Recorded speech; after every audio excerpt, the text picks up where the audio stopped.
እኔ የምላችሁ ጋይስ አርሰናል ያሸንፋል ብላችሁ ታስባላችሁ? እኔ ግን የማንቸስተር አድናቂ ነበርኩ አብዛኛው ጊዜ።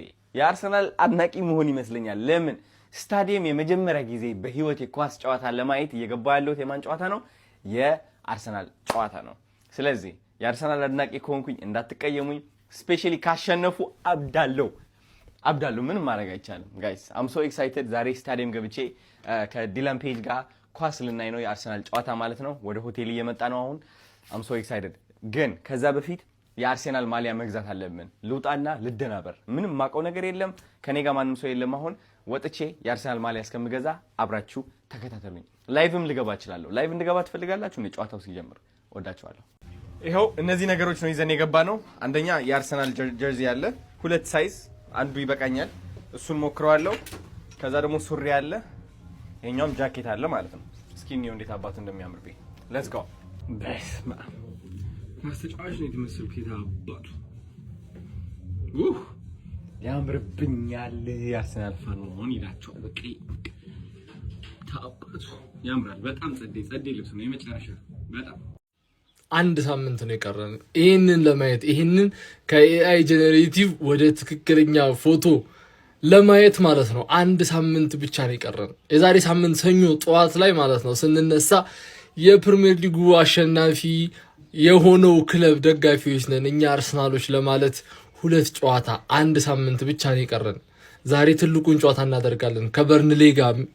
ቀላል ጨዋታ አይደለም፣ በቀላሉ ማሸነፍ ያለብን ጨዋታ ነው፣ ግን ቀላል ጨዋታ አይደለም። በቃ ቴንሽኑን ስጋቱን ከ22 ዓመት በኋላ ነው ይሄንን እውነት ልናይ እየቀረብ ነው ማለት ነው። እና ተጫዋቾቹ ላይ የሚጋባው ስሜት ማለት ነው አይ አንደርስታንድ። እኔ እዚህ ሆኜ መሀል አዲስ አበባ ሆኜ ለንደን ላይ ምን እንደሚሰማቸው ይገባኛል። እና ቀላል ምናምን ነገር አይሆንም፣ ግን ማሳካት አለብን፣ የግድ ማድረግ አለብን። አርቴታና ልጆቹ የግድ ማሳካት አለባቸው ይሄንን ዋንጫ። ከዛ ቀጣይ ሳምንት ሰኞ ሲመጣ ማለት ነው ምንሰራው ቪዲዮ ምነቃው አነቃቅ ከእንቅልፍ የምነሳው አነሳስ ምናምን ሁሉ ላይ ይታየኛል ማለት ነው። እና ይቅናል። ዛሬ ነፍ ቪዲዮ ነው የምሰራው፣ ቤት ነው ሙሉ ነፍ ቪዲዮ ነው የምሰራባችሁ። ብቻ የዛሬ ሳምንት የመጀመሪያው ቪዲዮአችን የሚሆነው በትክክለኛው ይሄ የአዩ ፎቶ ነው፣ በትክክለኛው ፎቶ የሚመጣ ይሆናል። በቃ ግድ ነው መሆን አለበት ዘንድሮ። ቅዳሜ ነው ወደ አርሰናል፣ ሰኞ ነው። ሰኞ ደግሞ ከአርሰናል ጋር ከሆነ ቅዳሜ ሲደመር እሁድ ሲደመር ሌላ ቅዳሜ ነው ማለት። እንዴት አደራችሁልኝ? ዛሬ ክለባችን አርሰናል ከበርንሌ ጋር ከሚያደርገው ጨዋታ በፊት አንዳንድ ነገር ልበላችሁ። ይቺ ቪዲዮ ኮፒ ሊንክ ያደርጋችሁ ጀምሯል። በዚህ ዓመት እንግዲህ ኤሚሬትስ ላይ የምናደርገው የመጨረሻ ጨዋታ ነው። እንግዲህ ከደጋፊዎቻችን ጋር ምናምን ነገር ፒስ ነው ሰላም ፋሚሊ ልጆቻቸውን ይዘው ምናምን የሚወጡበት ጨዋታ ይሄ ጨዋታ ይሆናል ብዬ ነው የማስበው። ኤሚሬትስ ላይ ደግሞ ክለባችን ጸድ አቋም ነው ያለው። ከክለባችንም በተለየ ደግሞ ቪክቶር ጊዮኬሬስ ኤሚሬትስ ሲባል ደስ ይለዋል። ፕሪሚየር ሊግ ላይ ካስገባቸው 14 ጎሎች 9 ጎሎች እዚህ ሜዳ ላይ ነው ማስቆጠር የቻለው። ቶፕ ሃፍ ኦፍ ዘ ቴብል ላይ ካሉ ደግሞ ቦተም ሃፍ ኦፍ ዘ ቴብል ላይ ያሉት ጋር ማስቆጠር ሞር ይቀለዋል። ታውቃላችሁ። ዛሬም ጎል እንጠብቃለን፣ ምክንያቱም ሲቲ በአንድ ጎል ይበልጠናል። ስለ አንድ ጎል የምናወራ ከሆነ ውዱና ተወዳጁ ክለባችን 7 ጨዋታዎችን 1-0 ማሸነፍ ችሏል በዚህ ዓመት ማለት። ስለዚህ ዳዊድ ራያ እንደዛ በቃ ወጥረን ስናጠቃ አንድ ነገር ወደ ኋላ ተሳስቶ ይመጣ ከሆነ ያን ነገር እናምናለን። 18 ክሊን ሺትማ ዝም ብሎ አልመጣም። የበርንሌው አሰልጣኝ እንግዲህ ማይክል ጃክሰን ይባላል። ማይክ ጃክሰን ነው፣ ዝም ብሎ ማይክል ጃክሰን እያሉ እንትን ይሉታል። ይሄንን ጌም ሲሪየስሊ ነው የምንወስደው ምናምን እናዳምጣችሁ፣ ለፕራይድ ለክብራችን ነው የምንጫወተው ምናምን ነገር እያለ ነበረ። እሺ እኔ በቀልድ አላየሁትም፣ ምክንያቱም ከቪላ ጋርም ተባጥሰው 2-2 ነው የወጡት። ከሲቲ ጋር የነበረው ጨዋታ ላይ ደግሞ ታውቃላችሁ ጋርዲዮላ ሲያብዳ 1-0 ብቻ አልቆ። ሐሳቡን ከቁም ነገር እንውሰደው ብንል መያዝ ያለብን ዋነኛ ጨዋች ብዬ ማስበው እኔ ፍሌሚንግ ነው። ፍሌሚንግ ማለት አየር ላይ በቃ እኔ ሳሊባና ጋብሪኤል ሲያገኟቸው ደስ የማይሉኝ አይነት አጥቂዎች አሉ። ፊዚካል ሆነው ጀርባቸውን ሰጥተው በሆልድ አፕ ላይ ምናምን መጫወት የሚፈልጉ አይነት ጨዋቾች ማለት። የሆነ ሰዓት ላይ የሊቨርኩሰኑ አጥቂ ካዮዴ አይደለም፣ የሊቨርኩሰኑ አጥቂ ማን ነበረ? ብቻ እንደዛ ሲያደርገ እንደነበሩ ስሙ አልጠፋብኝም። ይሄኛውም እንደዚያ አየር ኳስ ላይ ጎበዝ ነው። ቼልሲ ላይ ሲያስቆጠር ሊያም ሮዚኞር የሆነ ሰው እንዲዘው ብዬ ነበር ግን አልያዘው ምናምን ያለው ተጫዋች ማለት። ስለዚህ እሱ ምንም አድርገን መያዝ አለበት። ያለፉትን 5 ጨዋታዎች ክለባችን ምንም ጨዋታ አልተሸነፈም። ተረዳኛ። አንድ አቻ ነው የወጣ ነው ከአትሌቲ ጋር ቻምፒዮንስ ሊግ ላይ። እሱንም እዚህ ጋር ደግሞ አንድ ነው አቻ የወጡት። ባለፈው ነው የአስቶን ቪላውን ጨዋታ የቀረው እንዳለ ተሸንፈዋል። በርንሌዎች ወርደዋል። ታውቃላችሁ። ጁሪያን ቲምበርና ሚኬል ሜሪኖ የዛሬው ጨዋታ ላይ አንመለከታቸውም። ሱፐር ማርቲን ኦዴጋርድ ባለፈው ያንኳስ አሲስት ካረገች በኋላ ግን ዛሬ ከቤት ተነስታ ልትጮት የምትችልበት እድል እንዳለ ይሰማኛል። ነገር ግን ልትጀምር ትችላለች፣ ምክንያቱም ኤሚሬትስ ያለፉትን 4 ጨዋታዎች ምናምን ዝም ነው ያለን። ዝም ምን ያለን። ስለዚህ ዛሬ አርቴታ ያኛውን 11 አልነካውም የሚል ከሆነ ክሬቲቪቲ ስለሚያስፈልገን ኤዜ ዛሬ ማስተር ክላስ የሆነ ፐርፎርማንስ ማሳየት አለብሽ ግዴታ።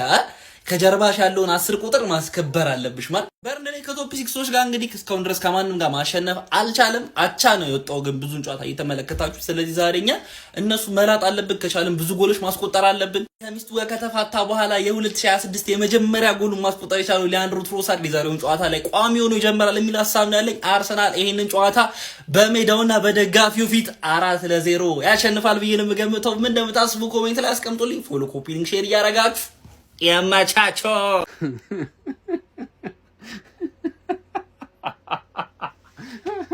አረጀማ አንዱ ማለት ነው ሰኞ ከነማ አላለኝም። እኔ ሰኞ ከነማ እኔ ስም አውጥቼለ አንተ ዙረህ በአመት ለመጀመሪያ ጊዜ ሰኞ ቀን ብቻሁት ዙረህ እኔን ሰኞ ከነማ እሺ ይሁን። ለማንኛውም ቪዲዮ የመስራት እቅድ አልነበረኝም። ውጭን ያለሁት ማሊያ ራሱ አለበስኩም። ጀማው እጅግ ተጠባቂው የፕሪሚየር ሊግ የዋንጫ ሂደታችንን የሚወስነው ጨዋታ ምሽት 4 ሰዓት ላይ እናደርጋለን። ከዚህ ጨዋታ በፊት ጀማው ብዙ ሀሳቦች እየተነሱ ይገኛሉ። በተለይ ደግሞ ቋጣሪዎች ማለት ነው እንግዲህ በርንሌን አርሰናል በሜዳው አስተናግዶ ያሸንፋል ማለት ከባድ ቢሆንም መቋጠር አይከፋም እያሉ ይገኛሉ። ቋጥሩ። እኔ እንደው በጣም ደስ የሚለኝ ማለት ነው ይሄንን ጨዋታ የመጀመሪያ 15 ደቂቃ ላይ የመጀመሪያ ጎል ካስቆጠረን በጣም ብዙ ጎል አዝነበን እንደምናሸንፍ አውቃለሁ፣ ጨዋታው ማለት ነው። ግን እኔ የምፈልገው የተቃራኒ ደጋፊዎችን ጨጓራችሁን መቧጠጥ ስለምፈልግ ተሳቀን 1-0 ጨዋታውን ብናሸንፈው ደግሞ እላያችሁ ላይ ረማመደባችሁ ነበር ምድረ ቋጣሪዎች በሙሉ ማለት ነው። እኔ ሰኞ ከነማ ለማንኛውም ለቡድኔ መልካም እድል ሁሉ ይግጠመው። ጨዋታው ስለስንት ያልቃል ብላችሁ ትገምታላችሁ? ግምት አስተያየታችሁን አስቀምጡልኝ። እናንተ ግን ስማችሁን ወደ ሌላ አታዟዙሩ። ሰኞ ከነሞች አድቡ ይምሬ ነው። እንዴት ናችሁ የመድፈኛው ቤተሰቦች? እንዴት ነው? ዛሬ ከበርንሌ ጋር ተወዳጁ ቡድናችን እንደሚጫወት ታውቃላችሁና እስኪ ስለዚህ ጌም ስታስቡ ምንድነው ይተሰማችኋል? የሆነ ቅልቅል ስሜት ይሰማችሁ አይደለም? እስኪ ኮሜንት ሴክሽን ላይ የሚሰማችሁ ነገር እያስቀመጣችሁልኝ ለፉ። ስለዚህ ጌም ሳስብ እኔ ጀስት ምንድነው የሚሰማኝ የሆነ አብዛኛው እንደጠበቅነው ከባድም ላይሆን ይችላል። የሆነ በሰፊ ጎል ልዩነት እናሸንፍ ይችላል። ቢያንስ በትንሽ 3-0 እናሸንፋለን ብዬ ነው ማስበው። በዛው ልክ ደግሞ ያው ምን ያህል ፕሬሸር እንዳለብን በዚህ ሰዓት ሁላችሁም ታውቃላችሁ ብዬ ነው ማስበው። ግን በእርግጠኝነት በኤምሬትስ የመጨረሻ ጨዋታችን ነው የምናደርገው በዚህ ሲዝን። ይሄንን ጨዋታ በእርግጠኝነት ደጋፊውን ለማስደሰት ምናምን ያው ያለውን ፕሬሸር ተቋቁሞ በመጀመሪያው አጋማሽ ብቻ 2 ጎሎች አስቆጥረን የምንወጣ ከሆነ ማለት ይሄ ጨዋታ በሰፊ ልዩነት ማለቅ ይችላል። እኔ በዚህ ሰዓት ማለት ነው ከተጫዋቾችም ከምንም በላይ በቃ ቦስ ሚኬል አርቴታ ላይ ያለኝ እምነት በደንብ ከፍ ያለ ነው። ይሄንን ጨዋታ ራሱ በእርግጠኝነት ፕሬሸሩን ተቋቁሞ ማለት ነው ማሸነፍ እንደምንችል በጣም እርግጠኛ ነኝ። ቦስ ሚኬል አርቴታ ከቅርብ ጊዜያት በኋላ ኢቭን እየሰራለት የነበረው ላይናፕ ምናምን ደጋግሞ ሲጠቀመው ያ ግትርነቱ ምናምን ነገር ትቶ ኢቭን ከኛ ሁላ አስተያየት መቀበል የጀመረ እስኪመስል ድረስ በጣም ጸዲ ከቅያሬዎች ጀምሮ ውሳኔዎችን ነው እየወሰነ ያለው። ይሄንን ጨዋታ ራሱ በደንብ ማኔጅ አድርጎ አሸንፈን እንደምንወጣ ባለሙሉ ተስፋ አለ። የኛን የ22 ዓመት ጥበቃ የሱን ደግሞ የ6 ዓመትና የ7 ዓመት ፕሮሰስ ማለት ነው ለመገላገል 2 ጨዋታዎች ብቻ ነው የቀረው እፎይታ ለማግኘት። እነዚህ 2 ጨዋታዎች አሸንፍ ፕሪሚየር ሊጉን አሸንፍ ወደ ቻምፒየንስ ሊጉ ጥሩ ሜንታሊቲ ይዘኝ። ለአንተም በእርግጠኝነት ይሄንን ዋንጫ ማሸነፍ የምትችል ከሆነ በዚህ ዓመት ፕሪሚየር ሊግ ቻምፒየንስ ሊግ ማሸነፍ የምትችል ከሆነ የሚቀጥሉትን ዓመታት ዋንጫዎችን ጥረግረግ አድርገህ እንደምትበላ በጣም እርግጠኛ ነኝ። ምን ያህል አቅም እንዳለ እናውቃለን። አሁን የምትጫወትበት መንገድ ኢቭን በዚህ ሲዝን ፐርፎርም ያደረክበት መንገድ ራሱ ያለፉት ዓመታት ትሮማ ምናምን እንደሆነ በደንብ እናውቃለን። ሚኬል አርቴታ የሚፈልገውን አይነት እግር ኳስ መጫወት የሚችል ነው። በጣም ብዙ አይነት ፕሌይንግ ስታይሎች ያሉ አሰልጣኝ ነው። ቦስ ሚኬል አርቴታ ሌትስ ዱ ኢት እናድርገው። በእናት ግዴታ ነው። በቃ ይሄን ጨዋታ እናሸንፋለን። ከዛ ባለፈ በዛሬው ጨዋታ ላይ ስታርቲንግ 11 ውስጥ ላይ የምፈልገው ተጫዋች ማንንም ድሮፕ ይደረግኝ አይ ዶንት ጊቭ አ ሺት ማርቲን ኦዴጋርድ ልመለከተው ፈልግ ተጫዋች በቃ እንደዚህ አይነት ጨዋታዎችን ለማሸነፍ ኦዴጋርድ ምን ያህል እንደሚያስፈልገን ሁላችሁም ታውቃላችሁ ብዬ አስባለሁ። ኢዚ ወይ አይ ቲንክ ስኬሊ ራይስ እና ኢዚ ኦዴጋርድ ነው የሚሆነው። እኔ ኦዴጋርድ እንመርጣለሁ። ኢዚ ሌፍቲንግ ያሰልፈው ትሮሳርድ ደግሞ ከዚህ በፊት ጎል አስቆጥራለች። ጥሩ ፎርም ላይ ነው ያለችው። ወይ ኢዚ ድሮፕ ያድርገው ምክንያቱም ያለፉት 2 ጨዋታዎች ኢዚ ምንም አይነት ነገር ኮንትሪቢዩት አላደረገም። ስለዚህ ኦዴጋርድ ደግሞ በዚህ ጨዋታ ላይ በጣም የሚያስፈልገን ተጫዋች ነው። ግዴ በስከመጨረሻ ማለት የምፈልገው ነገር ቢኖር የዛሬውን ጨዋታ ቅጥቅጥ አድርገን 3-0 አሸንፈን 3-0 የሚያልቅ ይመስለኛል። ይሄ የኔ ኦፒኒየን ነው። ሚኬል አርቴታ ቦስ ሚኬል አርቴታ ሱፐር ሚኬል አርቴታ በዚህ መልኩ በደሳስ በነደቅ መመልከት እንፈልጋለን። ያርግልን። አሜን እያላችሁ ያላችሁ የጨዋታ ግምታችሁን ኮሜንት ሴክሽን ላይ አስቀምጡ። ማንምና የማንም ክለብ ነጥብ እንዲጥል መጠበቅ አይጠበቅብንም። ከአንድ ሳምንት በኋላ ፓላስን አሸንፈን በዚህ መልኩ ሰለብሬት እናደርጋለን። እመኑኝ ከሞኒ ገነርስ ኮፒ ሊንክ ሪፖስት ማድረግ እንዳይረሳ። ቪዲዮዋን 3 ጊዜ ማድረግ ጊዜ ኮፒ ሊንክ አድርጓት። እንዲሁም የጨዋታ ግምታችሁን እንዳልኳችሁ ኮሜንት ሴክሽን ላይ ያስቀምጣችሁ። ይመሻሹ። ለሰው ልጆች ፍቅር ለሰው ልጆች ሰላም ብሏል። ዛሬ እንደ አድርጋው በዳሶ በጭንቅላቴም ቢሆን ቆሜ እቋጥራለሁ። 2 ጌም ነው ያለሽ። በርሌ ምንም ላያመጣ አይችልም፣ ግን በቃ ተስፋ እናደርጋለን። አይታወቅም።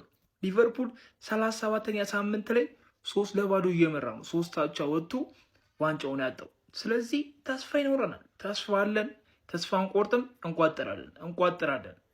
ልጅ እያለው ጨቅላ እያለው አያቴ አንድ ነገር ትነግረኝ ነበር። ያ ነገር ግን አድጌ እንደሚሆን አላወቅኩም ነበር። ምን ትለኝ ነበር መሰላችሁ? ኢዩኤል አንድ ቀን አድገህ ሰው ሆነህ በርንሌን ትደግፋለህ። የቋጠሮ ቀን ይኸውልህ፣ አንደክምም። ሳካ ሳያርፍ ነው ቻምፒዮንስ ሊግ ቢጫወተው ደክሞት ማለት ነው። ይኸውላችሁ ዛሬ ጠንከር አድርገን እንደዚህ አያረጉትም አይባልም ወገን። በቃ ፈረጠ እኮ ፈርጧል። ያለውን ይዘህ ቆዳውን ይዘህ መቋጠር አለ። ቢያራዳ ልጅ የምትናገረው ነገር አለ ከመሞቱ በፊት የአርሰናል ደጋፊን የምታውቂው የትም ቦታ የምታውቂው ሰው ማታ ማታ ድንገት አርፍዶ ካልተኛ አንተ የዚህ ላይ ያለምነው ማተኛው ምንድነው አትበይው ብራዘር። እሱ እያሰበ ያለው ማለት ነው ስለ ቲርኪ ሜድኪ ስለ ሴት አይደለም ብራዘር። 22 ዓመት ጠብቋል። አንደኛው ዋንጫ ደግሞ እድሜ ዘመኑን በልቶት አያውቅም። ማንም እየመጣ አፉን ይከፍትበታል። አውሮፓ ላይ አትታወቅም። ሻምፒዮንስ ሊግ የለህም እያሉ ነው። እሱን ሊበላ አንድ ጨዋታ ቀርቶት ለምንድን ነው የሚተኛው? እንዴት ነው እንዲተኛ የምጠብቁት? ፕሪሚየር ሊግ ለ22 ዓመት የሚበላ እየመሰለው ልቡ እየተሰበረ የሚወደውን አሰልጣኝ ለዚህ ዋንጫ ሲል አርሰን ቬንገርን አባርሮ ሌላም አምጥቶ አላገኘም። አንድ ወጣት አሰልጣኝ መጥቶለት ታግሎ ተደጋጋሚ ተሰብሯል። አሁን ደግሞ 2 ጨዋታ ይቀርዋል ለዚህኛው ዋንጫ ደግሞ። ስለዚህ ምን እያሰብኩ ነው ብለህ አትጠይቀው ብራዘር። ሌላ ጭንቀት አትሆንበት። ሁሉም ማታ ማታ የሚያስበው ቀን ሙሉ የሆነ ሰዓት በሀሳብ ከሄደ ስለ ሴት እያሰበ አይደለም ብራዘር። ስለ አሁንም እደርስበት ይሁን አሁን እካሲሁ ሁለቱንም በአንዴ ላገኝ ይሁን እያለ እያሰበ ስለሆነ ለምንድነው ማተኛው? ምን እያሰብክ ነው እንዳትሉት ያሰራለን። አርሰናላውያን በመጨረሻም ያ የዓመታት የዋንጫ ናፍቆት ሊቀረፍ መድፈኞቹ ታላቁን ክብር ለመሳም ተቃርበዋል። እናንት የለንደን ኩራቶች፣ እናንት የሰሜን ለንደን ድምቀቶች ዛሬ ታሪካዊ ዋንጫ ከፍ አድርጋችሁ ለመሳም ዝግጁ ናችሁ ወይ? አርሰናል የዛሬውን ጨዋታ ያሸንፍ ይሆን ወይ? እስኪ ግምታችሁን አስቀምጡ። ዛሬ ምሽት 4 ሰዓት ሲል መድፈኞቹ በሰሜን ለንደን ምድር በኤምሬስ ስታዲየም በርንሌይን ያስተናግዳሉ። ይህ ጨዋታ ለመድፈኞቹ ተራ የ90 ደቂቃ ጨዋታ ፈጽሞ አይደለም። ሙሉ የውድድር ዘመን የለፉበትን ሌሊትና ቀን የደከሙበትን ድካም በወርቃማ ዋንጫ አሸብርቀው ለማጠናቀቅ የሚፋለሙበት ታላቅና ታሪካዊ ጨዋታ እንጂ። አንድ ቀን አድገህ ሰው ሆነህ በርንሌን ትደግፋለህ።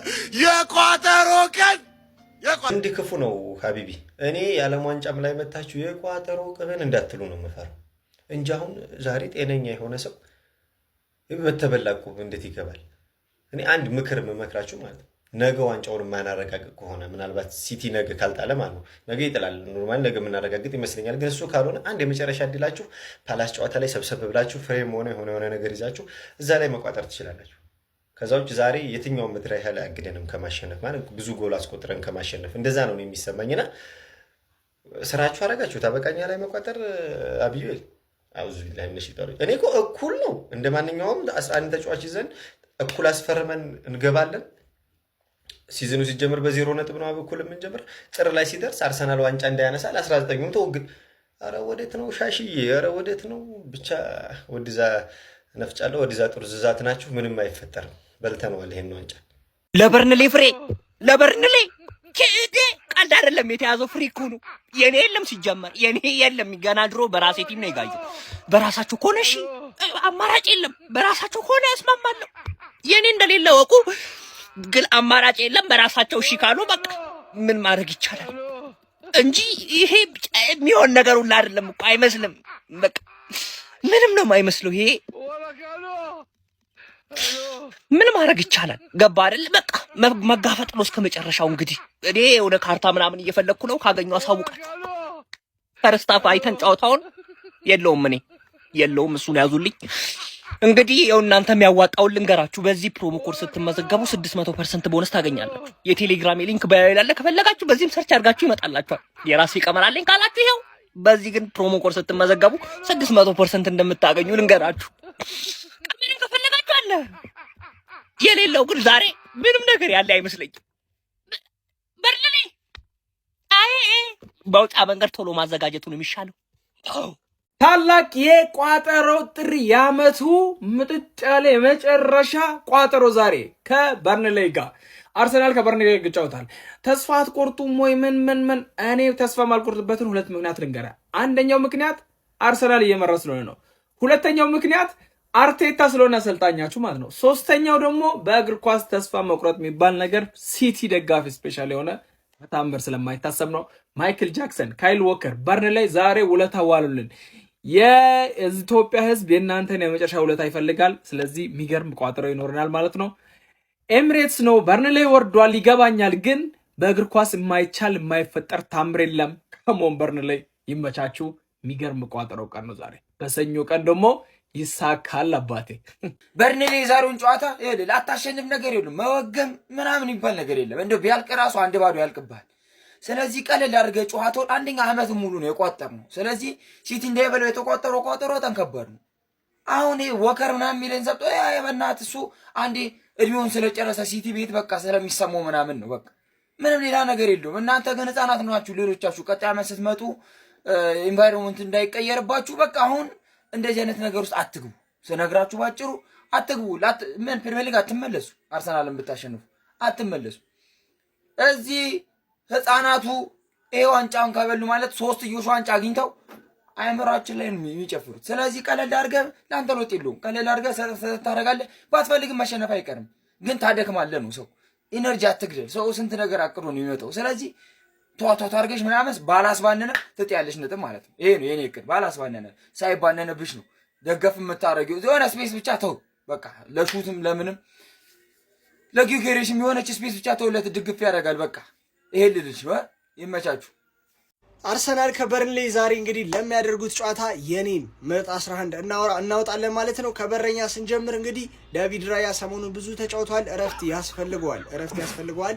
ቀጣይ ደግሞ ከፓላስ አዌይ ስለሆነ የሚጫወተው ዳቪድ ራያን ሳይሆን ኬፓ አሪዛባላጋ ነው ማስገባው ማለት ነው። ወደ ሴንተር ባኮቻችን ስንመጣ ጋብሪኤልና ሳሊባ ያው ቻምፒየንስ ሊግ ፋይናል ይጠብቃቸዋል። ቀጣይ ከፓላስ ከተጎዱ ጉድ ነው። ስለዚህ ጋብሪኤልና ሳሊባን ደግሞ እናወጣና ኖርጋርድ አይ ቲንክ እንደ ሴንተር ባክ ተጫውቶላችሁ ያውቃል።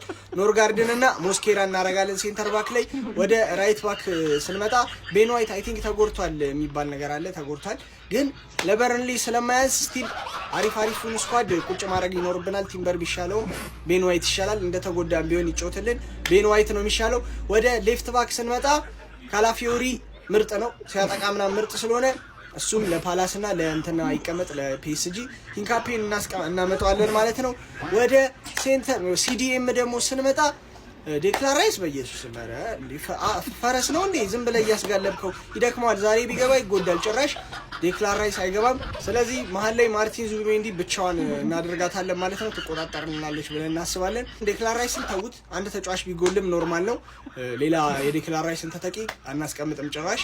ወደ አታኪንግ ሚድፊልደር ስንመጣ ሀቨርትስ እናደርጋለን ማለት ነው። እሱ እንደ ፎልስ ናይን ምናምን ስለሚጮት ሚድፊልድን ቦታ ብዙ ጊዜ ይጮታል። ወደ ራይት ዊንግ ስንመጣ ኖኒ ማዱዌኬ ሳካ ማረፍ አለበት ምናምን። ለነገሩ ማንንም ቢገባ ችግር የለውም። ወደ ሌፍት ዊንግ ደግሞ ስንሄድ ጋቢ ማርቲኔሊ ትሮሳርድ ማረፍ አለባት። ትሮሳርድ ባለፈው አሪፍ አቋም አሳይታለች። ትሮሳርድ ማረፍ አለባት ለፓላስ ምናምን። ጋቢ ማርቲኔሊ እናስገባለን። አጥቂ አናሰልፍም። ጊዮኬሬሽ ምናምን ማንም አይኖርም። ለምን ሀቨርትስን አሰልፈናል። እንደ ሴንተር እንደ አታኪ ሚድፊልድ ሀቨርትስን ስላሰልፍን እሱ ደግሞ አጥቂ መጫወት ይችላል፣ ወደ ኋላ መመለስ ስለሚችል ይሄ ነው የኔ ምርጥ 11 ማለት ነው። ካሞን በርንሌይ ፍቅር ካለ ባጃጅ ባስ ይሆናል። ቋጠሮ ካለ በርንሌይ ባርሴሎና ይሆናል። ጻድቃኖች ጀለቢያን ለብሰህ ነጠላሽን ለብሰሽ ጸሎት፣ ቀጥታ ወደ ጸሎት። ባለፈው የቋጠሮን ግንባር አሸንፈን በጸሎት ነው የተበላነው። ጻድቃን እባካችሁ ጻድቃኖች በቃ ተባበሩ። ለዛሬ የቋጠሮ ወንድሞኛ ፍሬ ከነ ሙሉ ዘለላው እንቋጥራለን። በቃ ከነ ሙሉ እንቋጥራለን። ቋጠሮን ግንባር ነው ያለው የጸሎቱን ግንባር እባካችሁ ተባበሩን። በቃ እናመሰግናለን። በእግር ኳስ ማለት ነው ታይቶ በማይታወቅ መልኩ ከሌላው ጊዜ በጠነከረ መልኩ ከባድ የቋጠሮ ቀን ነው ዛሬ። የማንም ደጋፊ የጨዋታ እንዲያመልጥ አይፈቀድም፣ ግዴታ ነው ዛሬ። በቃ በከባዱ ወይኔ በርንሌ እንደው እግር ኳስን ሴፍ ባደረገልን እባኮቹን የዛሬን። እሺ በቃ ዌስትሃም ባለፈው እንደዛ ተሳቀን፣ በርንሌ ግን በቃ የመጨረሻ ቻንሳችን ነው። አባቴ የሆነ ነገር ደግሞ ሲፈጠር አልታወቀህም። ዛሬ ከባድ ቀን ነው። እኔ ውይ ቋጠሮ ዛሬ ይለያል።